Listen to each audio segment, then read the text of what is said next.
The important part of this sequence was the fact that Dany had eyes for Dario, and JORAH not liking the fact that she had interest in someone else.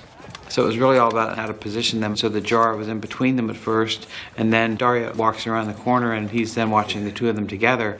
So it was important to kind of place him in a way that we could get him to kind of observe this in some respect. JORAH has split feelings about it because he witnesses her become more self-reliant, and there's pain in that because he's a little bit more dispensable. This is where we enter the city. Very few guards, they know me.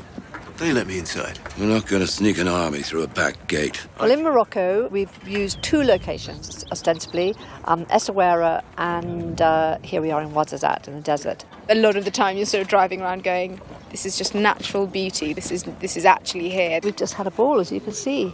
A lot of trees to put up and tents to build and a world to create here.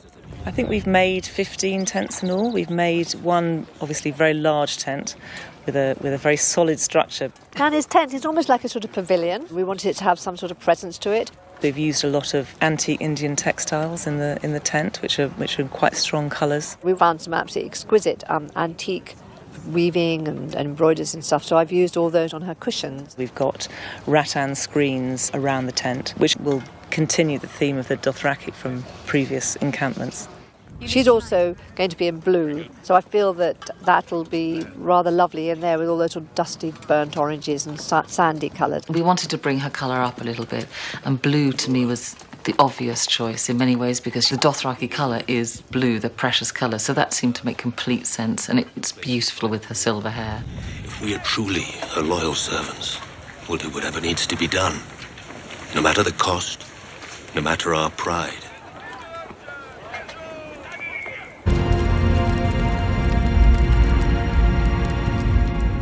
We did a couple of really cool shots of Yunkai. Dario and JORAH are about to go into the city and have their battle. They're outside the gates and they're talking about what they're setting up to do. We needed a shot that said, here's where they are, here's where they're going, and here's how impressive this city is. So we have to figure out sort of quickly how to fly over the Harpy, see the whole city at night, and then direct everyone's attention to one cart outside the wall where two guys are standing. What it made for is kind of a majestic, this city is really powerful moment, but at the same time had the practical use of showing everyone the geography of where these guys were and where they were going.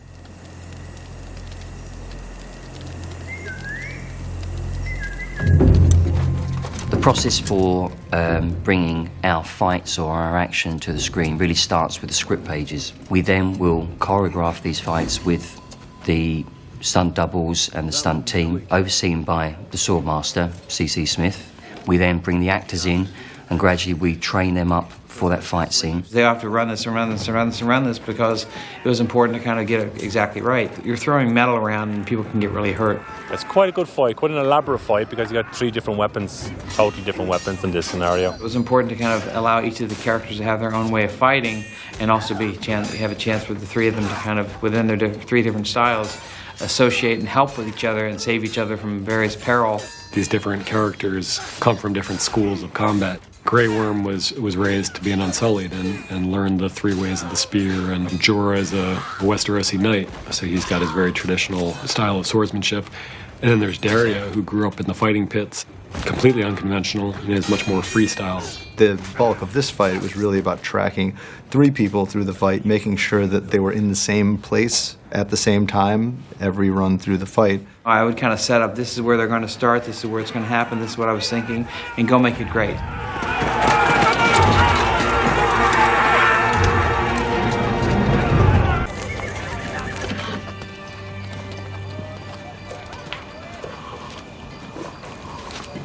We've been waiting a long time, haven't we? It's a big gamble on Dany's part. She doesn't know if once JORAH and Dario and Grey Worm open those gates and her army does storm in through the city, what kind of a fight the city's going to put up. JORAH comes back to tell her everything went as she said it would. They've conquered the city, and JORAH's there to give her the good news. And he's so happy to be able to tell this queen that he's loved for so long. What follows, though, is her asking Jorah what happened to Dario. Some of my favorite moments in the season are nonverbal moments, and it's just what the actors do. Ian is so wonderfully capable and such a powerful actor and has so much understanding of who this character is. And it's just this heartbreaking moment where he realizes, he will never be with her.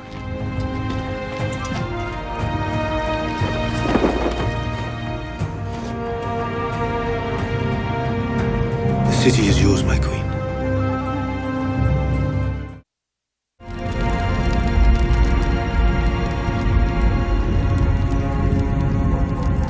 When you hear a songbird's whistle, you come. I'm a great whistler. Greatest in the land.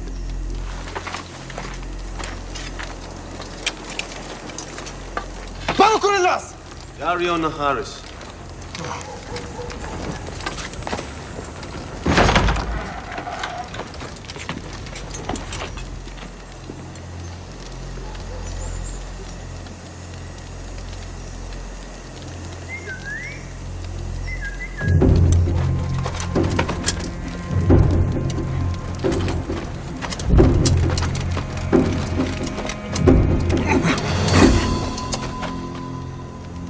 That one was quick. There may be others. I doubt it. The Junkers prefer to let their slaves do their fighting for them.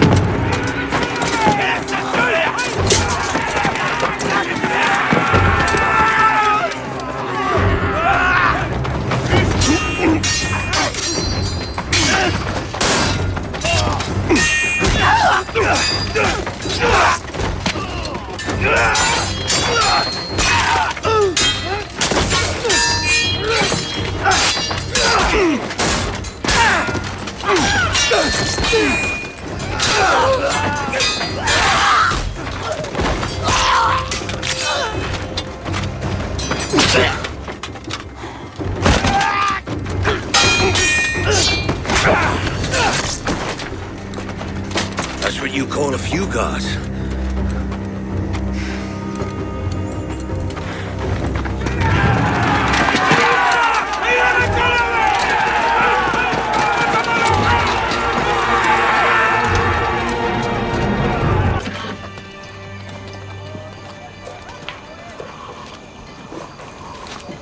We've been waiting a long time. Haven't we? Well, I don't know. You tell me. How long does it take to sack a city?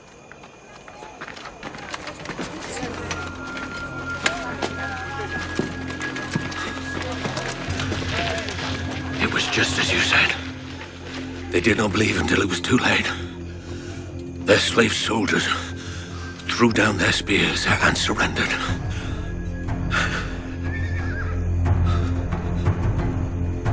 And Dario Naharis?